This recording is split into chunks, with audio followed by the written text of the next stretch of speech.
Sabi ko na nga ba na napakamaldita talaga niyang kapatid mong si Lucille? Hindi niya deserve ang kabutihan mo. Hindi ko naman inagaw si Lindon kay Lucille eh. Kahit masakit para sa akin, nagparaya ako. Alang-alang sa kapatid ko. Alang-alang sa pamilya ko.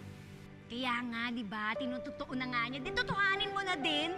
Obvious naman talaga mas linaw pa sa sikat ng araw ang gusto-gusto niya talaga si Papa L. Eh, ikaw naman, tinitubok-tibok ng puso. Ni Papa L, ikaw. Sigurado mahal talaga ni Lucille si Lindon.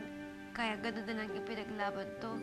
Hindi ka man nalalaban, hindi ka man lang go, fight to the highest level. Ayoko nang kalabanin pa yung sarili kong kapatid. Gwenky, kaya naman gagawin ko. Galit na galit si Lucille sa akin. Paano na lang ako mananatili dito? Ayoko nang magkasira pa kami magkapatid. Kaya mas mabuti pang ako na lang yung umalis. Ano? Fly away ka? Paano na ang mother, father, far away ka? Akalain mo, Lola, yung pinang yan pala yung matagal nang hinahanap ni Lindon. Anong gusto mong gawin? Mabuti pa siguro palayasin na natin yung babaeng yan.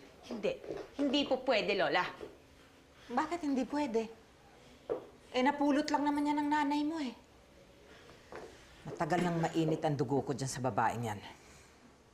Noon pa man, alam kong hindi siya gagawa ng tama. Kaya ang pinakamaganda dyan, palayasin na natin. Lola, pag ginawa natin yun, edi para na natin siyang tinulak kay Lindon. Dito lang siya. Dito kung saan nakikita ko lahat ng kilos at galaw niya. At gagawin ko ang lahat para hindi na sila magkita ulit pa ni Lindon. Sure ka na ba talagang aalis ka na?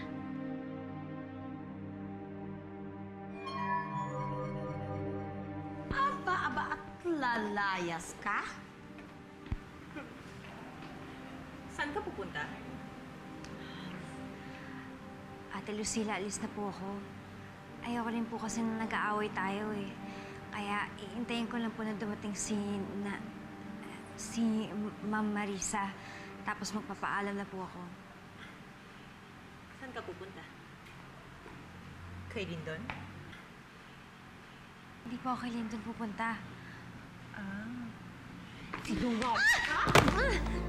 Ha? Sigurado ako na ikaw, kapag umalis ka rito, dun ka agad pupunta kay Lindon. Ha? Hindi, Ate Lucille, hindi ako pupunta kay Lindon. Huwag ka mang sinungaling! Hindi ka agad tatakbo. Pues hindi ako makakapayag, ha? Hindi ako papayag. Ate Lucille, tama na po! Pagbabayan lahat ng ginawa mong pang-aagaw sa akin! Ha?